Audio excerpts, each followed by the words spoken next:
no. So we're happy to be joined today by Carl Jones and Nolan Johnson. So before we get started, if you have any questions during the presentation, can you please type them into the question box in the Zoom control panel? We'll get to them as soon as possible as they come in. We'll take a look and we'll try and answer them the best we can. This webinar is also being streamed live via Facebook. So if you're following on Facebook and you want to ask questions, you can also put them in the chat there, and they'll get directed back to us here, and we'll be able to try and get your questions answered for you.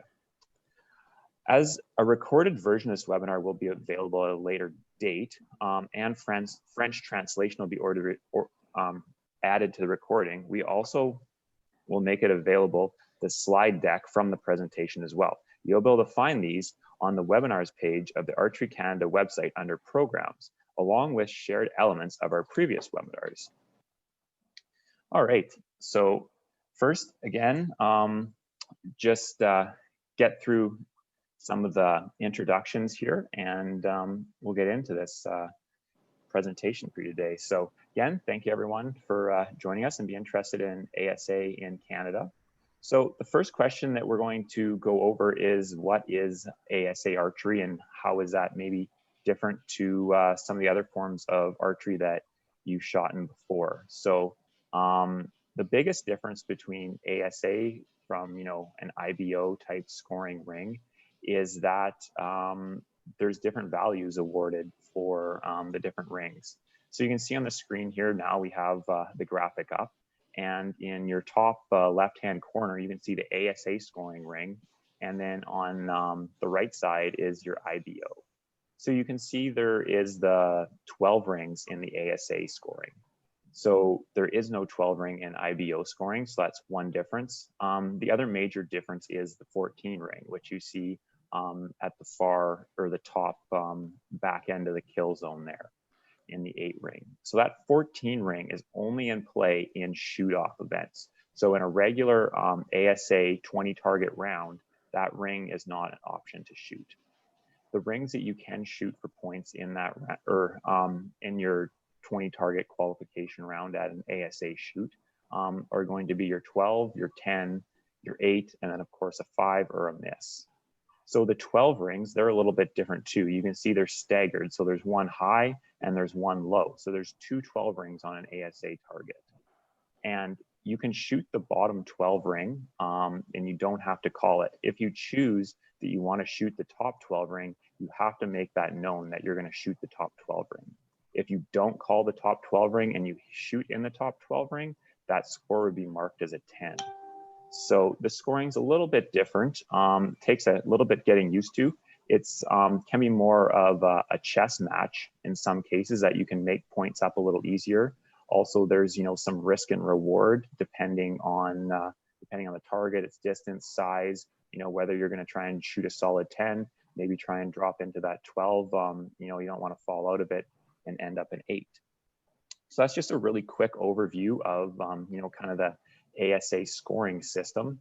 There's a lot more. Obviously there's some different classes and like that we are going to have in Canada. We're going to follow the ASA style classes in Canada, so we're not going to make our own versions of anything. So I'll quickly now tell you what we're doing as Archery Canada and how this all came about.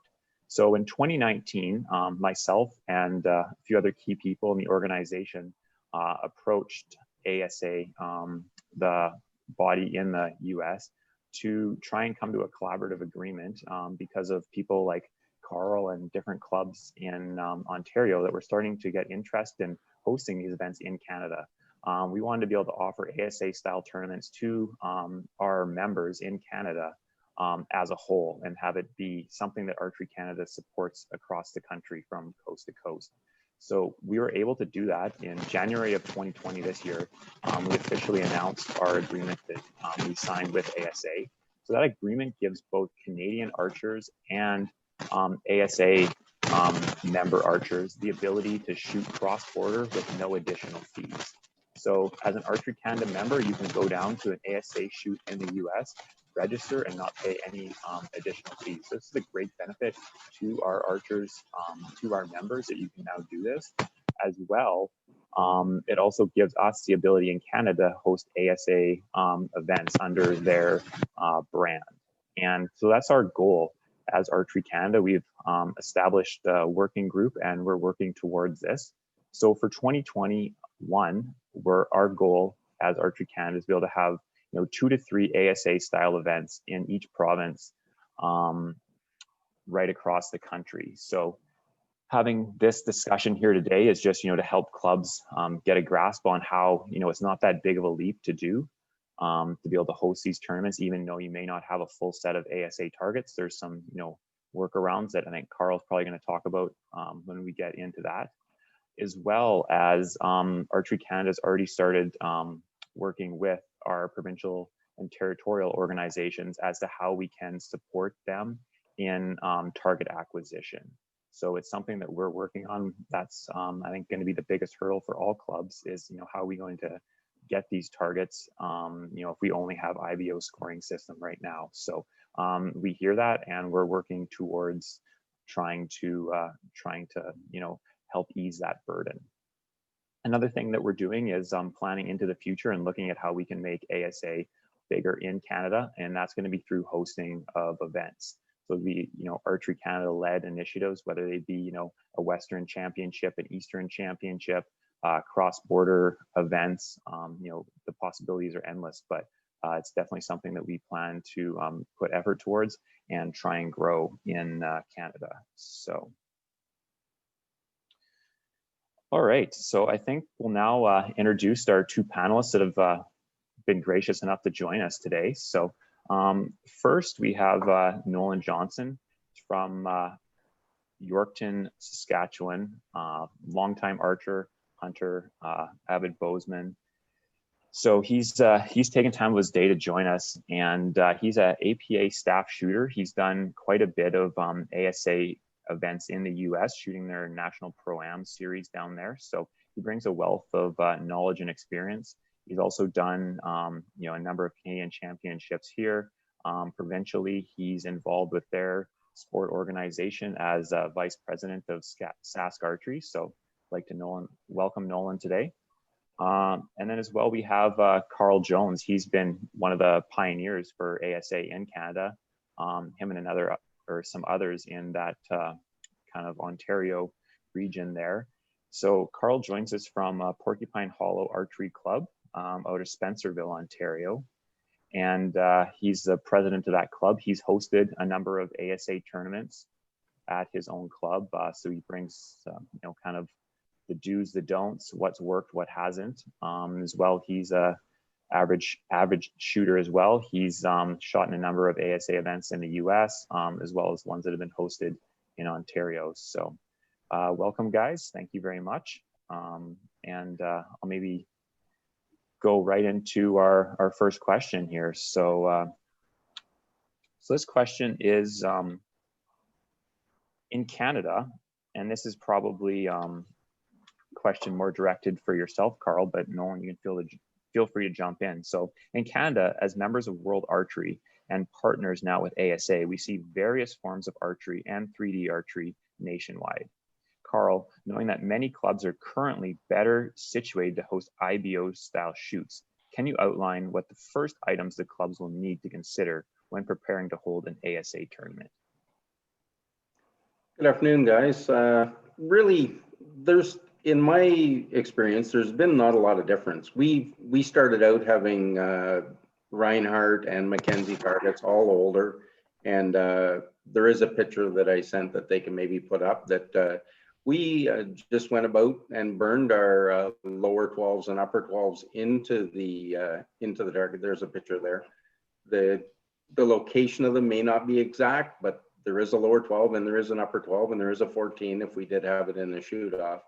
And really, it's fairly easy to do. Like, we modified all our targets in a day on a weekend. It's a piece of pipe and a torch, and you can burn a ring in pretty easy.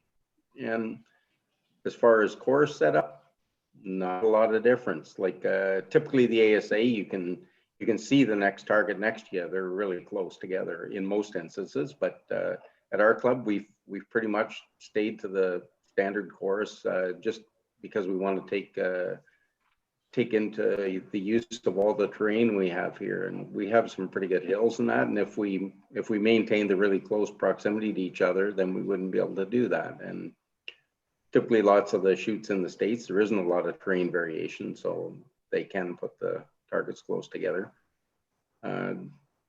The safety issue of it in the ASA, people just look to the left, look to the right, and nobody goes and pulls arrows until the groups on each side of you are finished shooting. And I was down at Pompey, New York there last year, and literally we're standing 10, 15 feet, maybe 10 yards apart from the next group, and everybody just shoots and you just wait, and there's usually officials around that just tell you to pull arrows. So that portion of it really hasn't affected any of our operation that we used to have before the ASA. Okay, so you mentioned course setup there, Carl. How many target courses are you setting up? You setting up 120 and shooting it twice, or?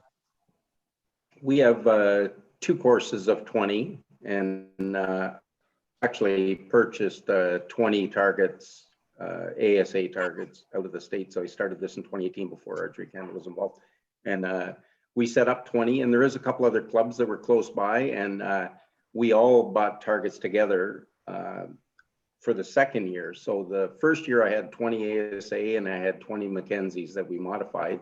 And then the following year I had 20 ASA and I borrowed 20 targets from Durham Archers was one of them, and AIM in Muskoka, that was the second club, and they each donated 10 targets or let me use 10 targets, and I shared my targets with them for their shoots, just so we could really put on a full-blown ASA with all the original targets.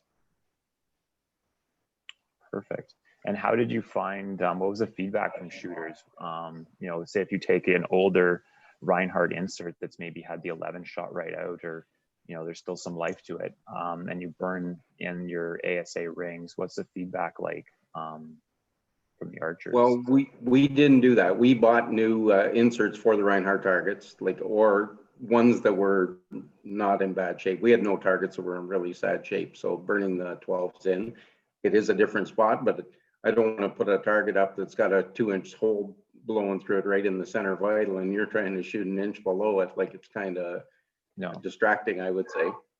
For sure, yeah. But as far as just having the rings being your own, that worked well.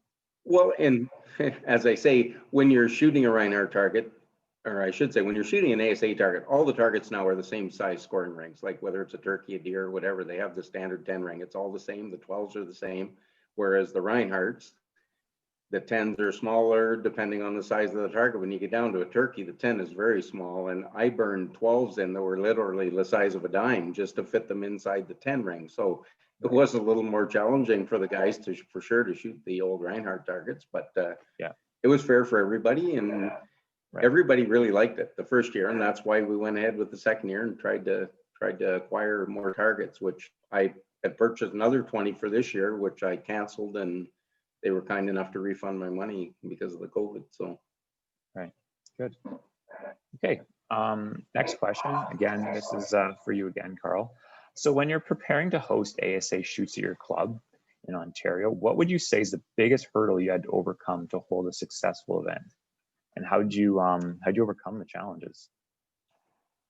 Initially, insurance was going to be a problem, but we had quite a few chats. Like I say, it was before Archery Canada, and the Northeast ASA out of New York, this Rudy Abersold, he was very good, and we explained to them that we have insurance through Archery Canada and we are insured, and they wanted us to have the ASA as an underwriter, and we said, well, that's not going to happen. And in the end, they come to an agreement that said as long as we had insurance, they were good to go with it. So that was one of the biggest things to do.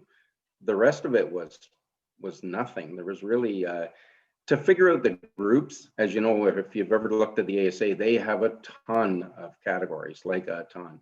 And we just, given the amount of archers we were going to have, we'd have one person in each category if we had all these. So we limited it to a senior, a K50 and a UK50. And then we had a we had hunter classes and we had a traditional class, and then we had kids. And we made more kid classes as the kids showed up, just so everybody had, they didn't have an 8-year-old shooting against a 16-year-old, but we just made those classes as we saw. And we asked everybody to pre-register, and it worked really well. Like, we set up all the online, we set up PayPal, and everybody could pay online, and it worked really well. And we had only, I don't know, we might have had 30 people signed up on the day of, which we fit them in where needed.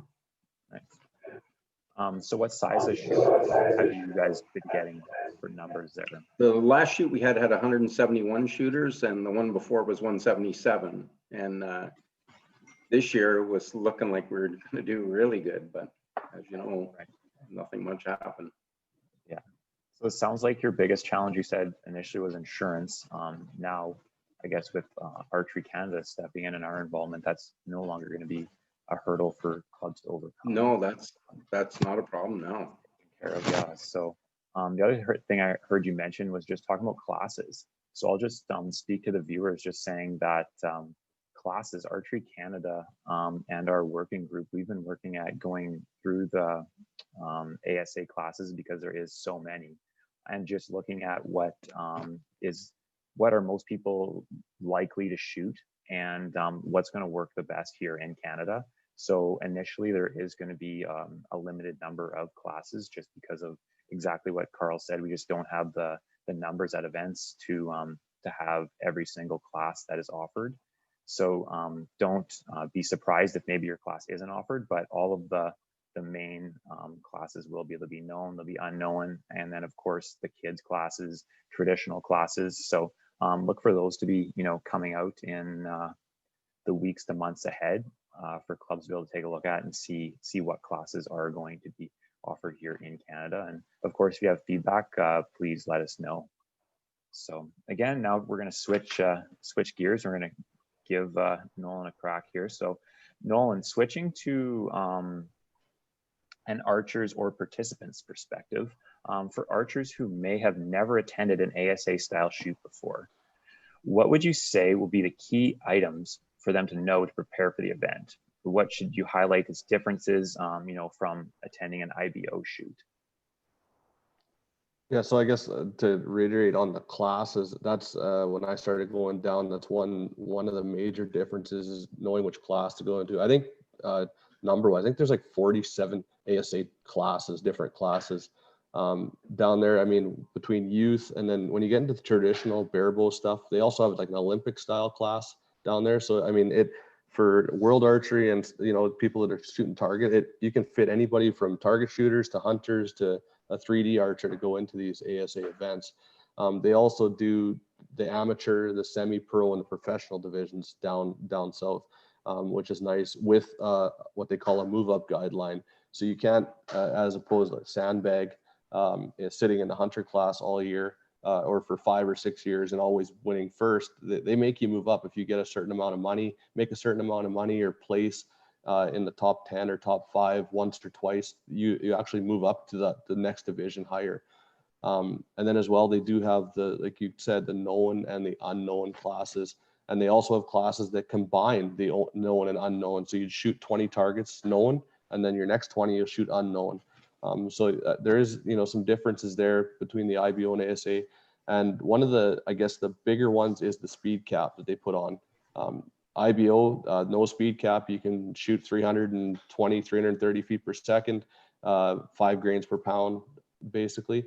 Down there, it's for the adult classes, the males is 290, the women's 280, and even the youth classes have a speed cap starting at 220 feet per second for the really young archers, and then moving up for the teenagers to 260. So it keeps everybody, I feel like, on a level playing field when it comes to equipment. If you're a taller person, you're opposed to a 5-foot archer versus a 6-foot archer that has a big draw length, you take away that speed if you're going to be in the unknown divisions.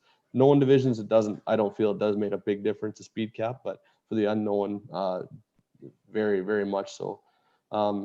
As well, most of every shoot I've been down there is a shotgun start, where with IBO up here, we seem to have a trickle start all the time. So your courses are always full, 20 targets, you register, and you're shotgun starting all the time. And you're not walking 3 miles for 20 targets either, like Carl had alluded to. The courses are all a 20 target course within a couple hundred yards. You're shooting on either side of a trail, and you're basically, archers beside you. As long as they're done shooting 1 lane over, you can go get your arrows. So you're hearing arrows hit the targets beside you. And so it's a bit of an eye opener for us in Canada, where, you know, it's safe. I've never seen anybody have any issues, but it's a little bit of an eye opener going down and doing that. And another thing is their target selection. They set out in the pro-ams anyways, they give out 20 targets. They let you know which 20 targets are going to be used that year. And that really helps when you get up into the, you know, the semi-pro and pro divisions to know your targets and know what you're going to have to be shooting at. Where IBO, the Reinhardt's, there's a abundance of targets. You don't know what's going to be on the course. ASAs, you're shooting the same 20 on. Those targets are all going to be out there. The 20 targets will be on that course. So everybody shoots the same targets no matter what course you're on. Okay, some great points there. So I think probably the biggest difference, like you mentioned, is going to, or for some people, is going to be that speed cap.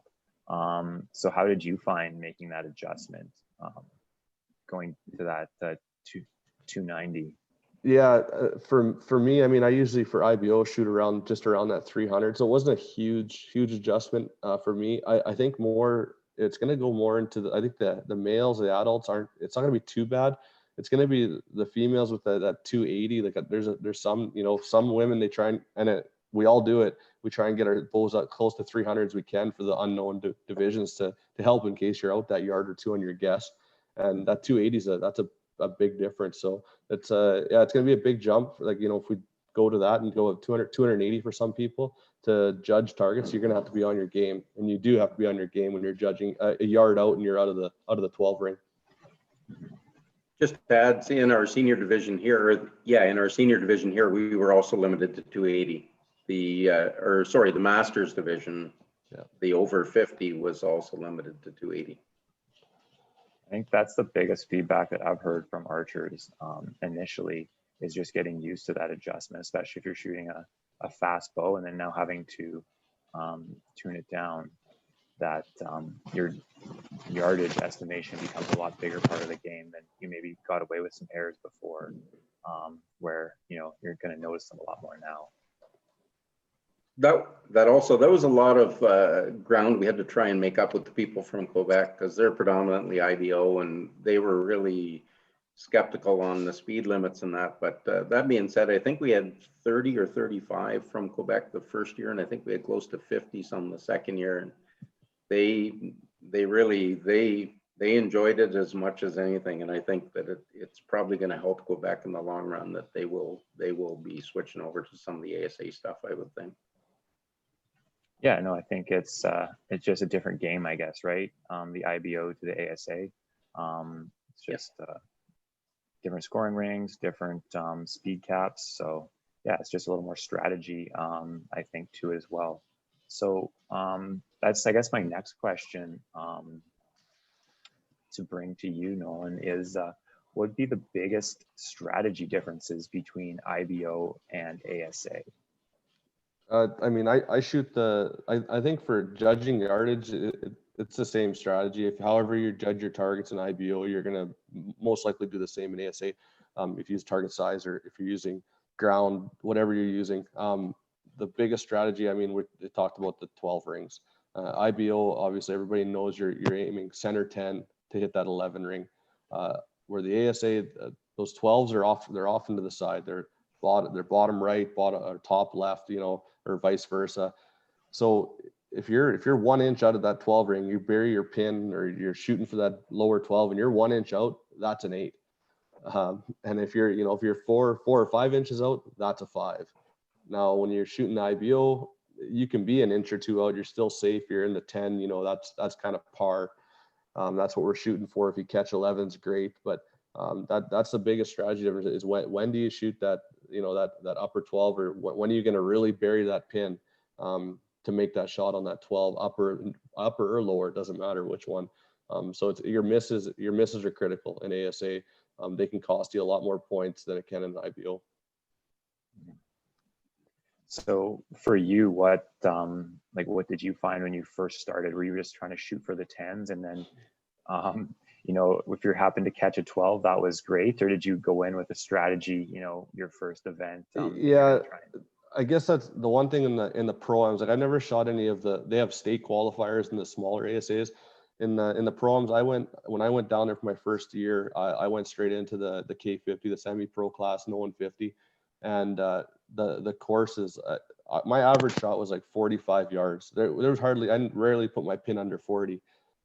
So you take what they give you. I mean, if there's a target that's under 40 yards in that division anyways, you're shooting for it no matter what. You're putting your pin in the middle of that 12 and you're going for it. When they're a turkey out at 48 yards, 49 yards, 51 yards, because they do go over sometimes, then those are some of the ones where you got to start thinking, do you really bury it, or you try what they call a connector line, where it connects the IBO and the 12 ring. They kind of connect. You aim at the connector line or in the general area of the connector line to play it safe. So yeah, it's it all depends on yardage and I guess your confidence in the target. Then I guess going back to that, what would make you select the upper versus a lower? What would be a situation when you go for an upper? Right. A lot of it has to do with yourself. I mean, there's some archers out there that shoot, they'll say at the start of the round, because you have to call all your upper 12s. You have to let your group know. So if you're going to shoot an upper, you just turn to your group and say, I'm shooting upper. Somebody has to acknowledge that you're shooting the upper, and then the bottom 12's out of play. Some archers, they'll start the round, their 20 target course, and they'll just tell the group, I'm shooting all uppers. I'll call the lower if I want it. So it all comes down to how comfortable you are with it. For me, I mean, you're shooting at lowers most of the time, where it does come nice when you have a group of 4 or 5 and you're the last archer to shoot on that said target. That lower on a 30-yard target can be plugged. It can have 4 arrows in it and you're the 5th guy up. Well, that would be a time when that upper comes into play, which is compared to the IBO, which is nice. We've all shot those mosquitoes, those frogs, where those 11 rings are the size of a dime. One guy gets in there with a 25 series arrow and it's full. You can't shoot at it. You can't actually get the 11. So that's nice there. And again, with angles and shadows, whatever you can see, some of the targets, the upper is a lot easier to see on a select target. So it's just easier to aim at. Again, just comes down to preference sometimes. Right. And usually there's a lot more 8 above the 12 than there is below the lower 12. It's very, very true. Yeah. So if you are a little nervous on it, the upper definitely has a little more cushion factor above it, whereas you drop low for an inch on some of those targets and you're a 5. That's true. Yeah. And then about the 14 ring. So the 14 ring is only in play in the shoot downs. Do either you, Carl or Nolan, want to, I guess, take the opportunity to just, when you're going to see people go for that 14 ring in a shoot down, when you're going to see them, try and play it safe, what the strategy is there, or it's just all archer dependent? It's, I mean, I've never been in one of the pro shoot downs. I've done it up in Canada. We've had some, just, for fun, but it all comes down to where they're sitting in the standings. And, if they need that 14 versus, they know the guy in third or in second is, to get to that podium, it was a shot in 8th. Well, a 14 that's a big swing. That's 6-point swing. So, and the nice thing, they post the score for you, so you see where you are after every shot, so you can make up ground if you really want to play the game. Yeah. So it all comes down just, I think, to score at that point. I think that's what I enjoy about watching like the ASA shoot downs, is just a strategy that comes in with that 14 ring, and how either you can make up points or you can really put it out of reach for your competition and force them to take risks as well, right? It really adds a different element to the sport.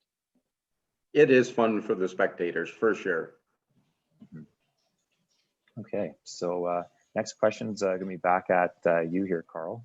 So cash purses are known to be a big part of ASA shoots. So have you guys experienced using cash purses as well, or what's been your club's kind of take on that? We started out, and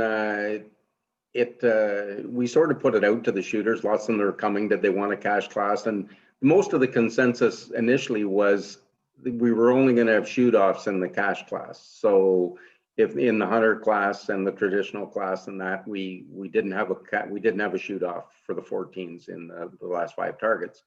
So what we did is just for example, we charged, I believe it was $60 to shoot, and we took $20 out of that, and that went into the cash purse. So out of everything that went out there, and I think in our K50 class, we give away almost $400 for first place and $300 for second and $100 and something for third. So it was huge, and everybody likes getting cash. And at the end last year, or yeah, in 2019, the hunter guys said they wanted to have a shoot off and they wanted to shoot for cash. So we put it out to them, and most of them were in favor of it. So we just put the purse up to the $60 because they were typically $40 to shoot. They were minus the cash input for the purse. And same with the trad guys. And they all said, well, we'd like to shoot. And I said, well, if you guys want to shoot for money, we're going to put the price up. And everybody seemed to be okay with it. Yeah. And so did you give people initially the option they could do the $40 or not do the $40, or everyone in that class had to No, because we had, like, say for the women's class, we had women's hunter, and we had a K40. So the K40 class was cash if they wanted to shoot cash, which you could shoot with hunter equipment, which we had quite a few women wanted to do that. Couldn't go the other way. You couldn't have the long stab movable sight guys go down into the hunter class, but that worked out quite well. And we had lots of guys in the hunter class the first year that they wanted to shoot the cash class. And I said, well, you're more than welcome to shoot the cash class. And they just paid the extra $20 and they shot their hunting gear in the cash class, which it went up to a 50-yard max with hunting gear versus the 40 class, because the hunter was 40 max. Right. Yeah. So I think that's one thing that we kind of hear, or that I've heard from a number of people across the country, is that they'd like to see, more cash prizes and how they can do that. So you just simply, you didn't rely on donations, you just relied on participant entry fees to generate those purses. Yeah, it was strictly just off the entry fee. Yeah. Yeah. So, and I mean, and we also did a thing at our shoot, which is a little different. It started with the Ontario 3D that is no longer. We had a thing called a Dirty Dozen, and we had an extra set of targets. It was 13 targets that we put out, and for $10 you could shoot it as many times as you wanted. We had one guy shot it, I think, 12 times, and every time you shot, you got a ticket, and we ended up giving away like a top line Hoyt bow that we bought out of all the money we brought in off the Dirty Dozen, and it was a great money maker for us. And the guys were they were over the top. We actually, last year we put out a bow and a Mackenzie target for second place. So, oh, nice, good. Nolan, what's your experience with, I guess, cash prizes? Kind of general feel of the archers, especially out west. How do you think that something like that would be received? Yeah, you just see the larger shoots out west right now. Prizes, mostly cash prizes, and that seems to be where the attendance is increasing. I mean, you have a chance to get some of that entry feedback. You have a chance. People are spending with their families. You could spend upwards of $1,000 on a weekend to go somewhere and shoot now. So I mean, if you have a chance to win a few $100 to get your hotels back, or to get some of that back, it helps, and it actually it'll draw people to come and compete for it. So yeah, no, I think that's kind of the general consensus that hearing across the board is that cash prizes are becoming, I think, more of a an ask, not a wish anymore, right? That people are wanting to be able to see that return, or if they're making that investment into the sport themselves, to have something that they can then get back in return. Like you said, help eat a little bit of that fuel or pay for some meals out. So, and that being said, we made it that you had to have 5 in a class to get any cash payout, so that you weren't just paying one person to come and shoot. But and then in the higher classes, if we had 15, we actually paid back to 5th spot, but 4th and 5th just got $50 back, so they basically almost got their entry fee back. Mm-hmm. Yeah, and a lot of people, if they can come and get their entry fee back, that's a win, shoot 40 right? targets for $10. Like, it was a great deal for them. Yeah, yeah. So no, that's great. Perfect. So the other nice thing about it is with the shotgun start, as Nolan was saying, like we're typically getting off at 9 o'clock. The first group is back before lunch and everybody has lunch. And then the second group was going out at 2 o'clock and everybody's done by 4 o'clock, 4:30 at the latest. And we're all done, wrapped up. And on the second day, when we have the shoot-offs, we started everybody on the course. There was no two choices. We just started everybody at 8 a.m.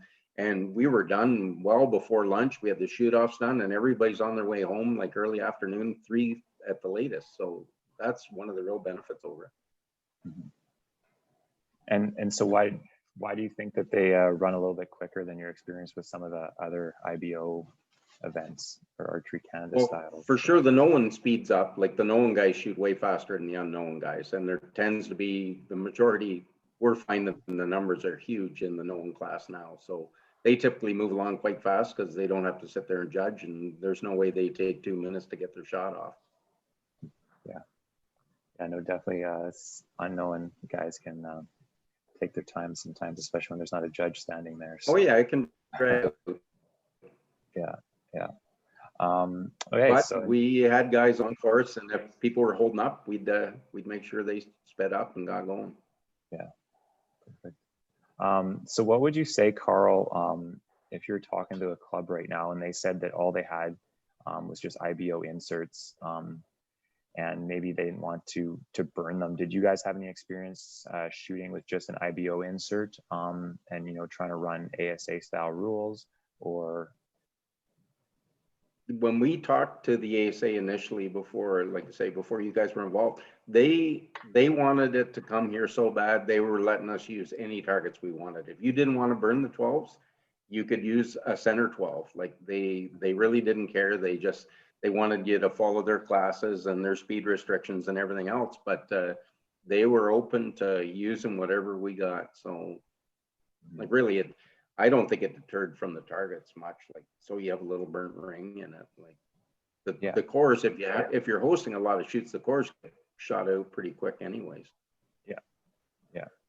Whereas then with the ASA, you've got the option of shooting upper and lower, so it's spreading them out a bit more where they aren't pounding one small circle.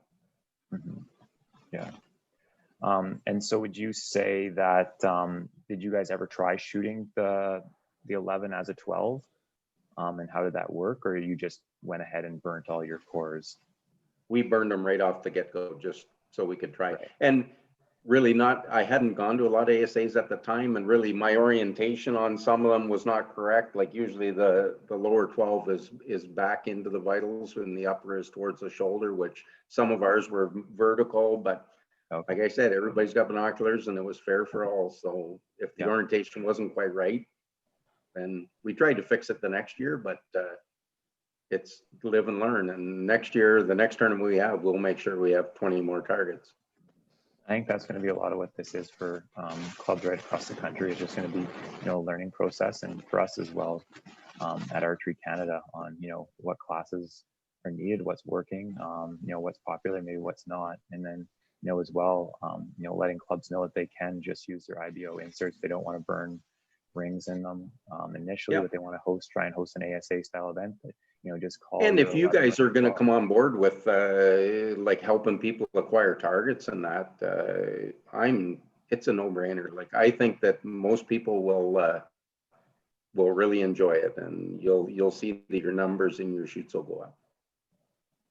Just one more question for you, Nolan, until we turn it over to the floor. So if anyone has questions, go ahead and you start putting them into the chat box or into the question box here. Or if you're on Facebook, you can just throw them into the comment section. We'll make sure we get to them. But Nolan, so you mentioned about, I guess, target distance, and you said most targets are 45 plus. Now, how would you describe the difference, I guess, in target size, target setup, compared to, what we're seeing up here in Canada? Like, are you going to see many quartering shots? Or close shots? What's the main difference that you're seeing? Yeah, generally the target sizes compared to IBO, like with the IBO with the Ryan, I think the Reinhardt's They have those mosquitoes, the skunks, a lot of those small targets. They don't have that in the ASA. I mean, the smallest target you're going to see is kind of like a turkey, and all the scoring rings on these targets, no matter if it's a turkey to a deer, are the exact same size. So I guess that's another difference, is that the 10 ring, the 8 ring, the 12 rings are the same. They're the same size on every target. So I don't know. It's the distance. I mean, just depending on the class, that dictates how far they're going to put the targets. Obviously, in the pro divisions and stuff, they're going to be. So I don't want to scare people, because you're not going to see on all divisions 45 plus courses all the time. I mean, generally they're fairly 30. In that 50 division, you see 30 to 50 yards, and that's the same as an IBO. But I almost find it, I want to say, a little bit easier than IBO, just with target sizes and scoring ring sizes. The 10's a lot bigger on average than with an IBO target. It's a fairly good size 10, and I mean, you got lots to aim at. So there's not, when I get up to a mosquito or those little honey bears in an IBO, that's when the knees start knocking. And you look at that little 10 ring and the little 11 ring and the little 8 rings they got on them, and I mean, those are tough targets. So the ASA's targets they are sometimes a little bit easier.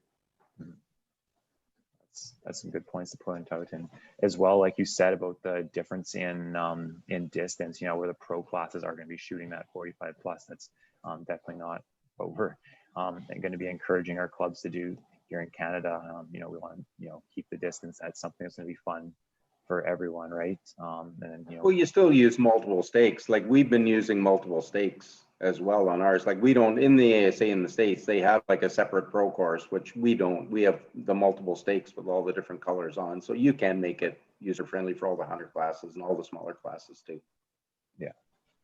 One thing I will say, that the only thing that's going to dictate having more courses is going to be the amount of people you have, because as you know, you can only pretty well have five people per target. So when you have 20 targets, if you have filled the course, you're only going to be able to take 200 archers. And we came close to that the one year, and having to put all the K guys on one class for the second day, we ended up having to feed in a few groups. Whereas if you had the 3 courses, which the Ontario 3D did back in the day, it made it a little better. You could spread the people out a little more, and it tended to move a little quicker, I'd say. But the cost of having an additional 20 targets too was huge, and I wasn't willing to put it out until we saw how we're making out on this. But yeah, for sure. And then there was a question about how do you have an unknown group shoot on a course that's already been shot by the known people? Because people will talk yardage, say at night or something. If you got a friend shoots unknown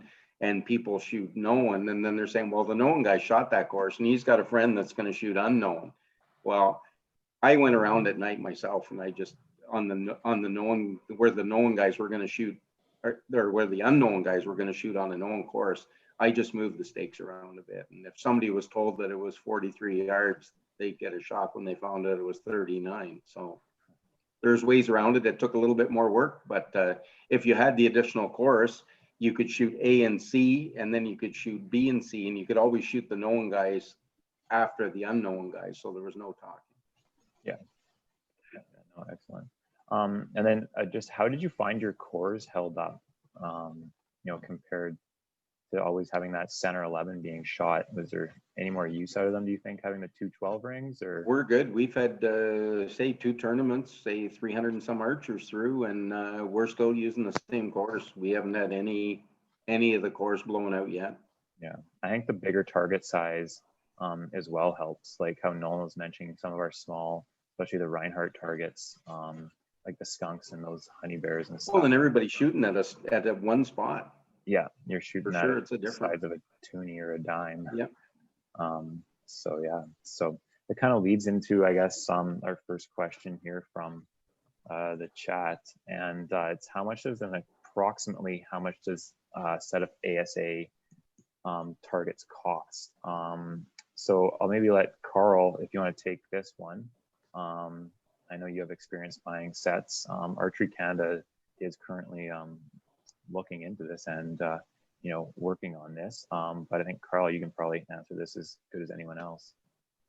For sure. And initially, like I know North Bay Archers and AIM, they bought a full course off Wintercam when Wintercam was going. And so they basically had 400 shooters at them. And then when it was done, they just put their name if they wanted to buy 20, and they would sell them the 20. And it got so that there wasn't enough to go around. And I approached Mike Terrell there from the ASA and said, like, listen, if you guys want the ASA to go up here, you're going to have to help us out with some targets, at least finding out where to get them and that. And they were really good. And the 20 targets I bought was $2,000 US without cores. If you wanted cores, I believe it was 2,400 US for 20 targets, which it's a good deal. Like, it works out to say $3,000 or something for 20 targets. If you had to buy these targets singly through retail, you're going to pay 500 plus for a target. So it was a really good deal to get us going. And as I say, they did everything they could to help us out, which was great. And that's great that you guys were able to, I guess, leverage that at that time. And yeah. We had to go and pick them up. They would only ship them to the border. So we had to make arrangements. Actually, Gord from Archers in Muskoka, he actually drove down to Rudy's house in Buffalo with an enclosed trailer, and he brought back, we bought 60 targets off them. So he went down and brought back all 60 targets. Yeah. So of course, you have your duty in that at the border. Yeah. But yeah, and that's what Archery Canada is working on right now with our ASA strategy group is, being able to procure targets, and then how we can try and help the provinces out, and then right down to the club level from there on, how we can try and leverage some of these I guess relationships with ASA and Mike Terrell, and be able to pass on some of these savings, hopefully, to get clubs set up to be able to start hosting events with the proper. And the other thing, most of the targets are the same cost. Like, it's not like you have to buy a moose or an elk or a stag, like from Reinhardt, they're in over $1,000. Like, most of these targets are all the same price, and the vitals are reasonable. Like, I think they're $50 maybe a vital. I'm guessing, but I think last time I checked it was like $40. Well, I could have bought 20 cores from them for $600. So yeah. So initially, once so you it's got pretty that reasonable, initial really. Purchase, and then for yourselves, you're lucky you're able to have quite large attendance. Some of us out here at West aren't able to draw quite that numbers, but it doesn't take long before you're able to start to at least. Well, the proximity to the US and Quebec for sure really helped us. Mm-hmm.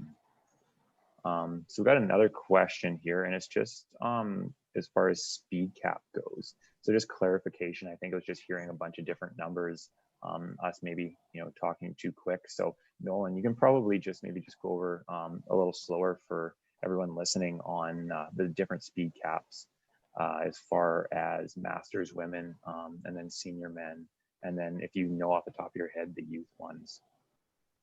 Yeah. So yeah, like when we talk speed cap, basically the 290 feet per second speed cap is for the men's, like the men's divisions, the known 50, the known pros, the open 50 divisions, and the senior, I believe the senior divisions in the 50 classes are 290. The women's divisions were at 280, Nolan. Yeah. Women's were at 280. The unknown guys, the senior guys were 280. Okay, and seniors are 280. Okay. Yeah, when I shot down in New York, their senior, anything 50 and over was 280 with the 3%. Okay. So 288. Yeah. Right. Yeah, and I guess that's the other thing. There is a 3% variance. So just I guess to allow for different chronographs. So when it's a 290, you basically can go up to that 296, 297-ish. But I mean, then you're playing with thin ice too, doing that. And then, the youth classes, they start at, like, depending on the age, I mean, they go right down to age like 6 to 8 years old, I believe, are like 220 feet per second. And then it goes up in age 12 to 14-year-olds are 260 feet a second. And then it goes back up to 280 again. So that's kind of depending, again, this all depends on, with Archery Canada, how many divisions we want to bring in or they want to bring in. Will depend on where we go with the speed caps on it too. But yeah, basically 290 for the men and the open division, pro, semi-pros, and then yeah, like Carl said, 280 down, goes down to 280 for the senior divisions and women. Thank you. I think I got one final question for each of you here. That'll probably bring us to a close. So start with you, Carl. If you could give, I guess, some piece of advice to a club who's never hosted an ASA shoot, they're eager to jump in, get their feet wet. You know, what would be the best advice that you wish maybe you had before you did, or what are some of the, like, what would you tell a club who's wants to take this on but doesn't maybe know where to start? Really, I would, there is so many ASA shoots, especially close to Ontario. Like for you guys can drive, we can drive to Thunder Bay for 15 hours and go to a tournament. In 2 hours, you could go to the States and shoot an ASA. And really, to see the way they run, the way the courses are set up, it's invaluable to just go and do one. Like, it doesn't have to be a lot. You'll see the whole thing. The organizers here at Pompeii and those guys, they were great. Like, I asked lots of questions and they were more than willing to help us out. And in retrospect, lots of those came up to our tournament and they were happy. They said, you did a great job. And it's just a matter of going and seeing one. I think once you see one and once you shoot one, you'll see how good they really are. Perfect. Yeah. So it's nothing to be intimidated by. Just get out there and. No, it isn't. It's actually, it's really user friendly, I think. Mm-hmm. I guess some kind of the same question then over to you, Nolan. You know, first time archer, you know, shot some IBO tournaments before, but, you know, wants to try their hand at an ASA tournament. You know, what would be the advice you'd give them? I mean, if you've already shot, like Carl said, there's nothing to be scared of. I mean, if you're not comfortable with shooting, judging yardage, if you're a target shooter, you're used to shooting FIDA or Vegas rounds, there's a division for you in the ASA. As long as you can, you know, set your sight out to 50 or to 40, whatever division you want to go in. Use a rangefinder if you need to. If you don't want, if you want to go and judge, go ahead. But there's really, yeah, it's so user friendly. And I mean, I'm going to go back to what Carl was saying about the organization. I never was into ASA until I actually went down to one of the pro-ams, and not taking away from anything that's done up here, because most of us are all volunteers putting on shoots. ASA, they're a paid organization. They have paid staff. They have 2,000 shooters, and it is run like there's 50 shooters out there. It's so incredible. And I mean, if you ever have the chance to go down and shoot one of Mike's courses and go down to the pro-ams, I mean, they're all in Georgia and Florida and Texas. It's warm down there and it's cold up here. So if you ever want to go on a weekend holiday with your family and go and do a shoot, it is something to see. 2,000 archers. There's over 20 different courses set out. There's full practice courses down there. The 10 target, 20 target practice courses. You can go shoot basically any time of the day. Yeah, it's a different game. I find it's a rewarding game. It's something different to aim at than just a center 10. And yeah, anybody can do it, from target archers to hunters to 3D archers. I think it fits for everybody. Perfect. Well, thank you guys very much, both you, Carl and Nolan, for coming on today and joining us and, you know, sharing your expertise, whether it be, you know, as an archer or as, you know, an organizers for these events. I think everyone's probably learned a lot today. I know I definitely have. So again, thank you guys very much. No, you're more than welcome. Yeah, thanks for having us. Perfect. I'd just like to let anyone know who's watching, if they have any further questions, you know, you can just send an email to Archery Canada info email address, and we'd be happy to help and try and you know, just give you whatever you need so that we can get more clubs in Canada hosting these events. And, you know, whether that's putting you in touch with someone like Carl out in Ontario who's got some experience in the past, or, you know, as an archer, I'm sure Nolan will be willing to give. Yeah, for sure. And I'm on Facebook. Anybody can send me a message if they want something easy to answer. I'm more than willing to answer any questions I get. Exactly. Yeah. So yeah. So just don't be afraid to reach out. Support's going to be there, whether that's for the archers or for clubs in general. And thank you everyone that watched along with us today. And this will be going up on YouTube as well. And thank you for everyone who's watching it in the future. Take care and goodbye. Okay. Thanks a lot, guys. Thanks, guys.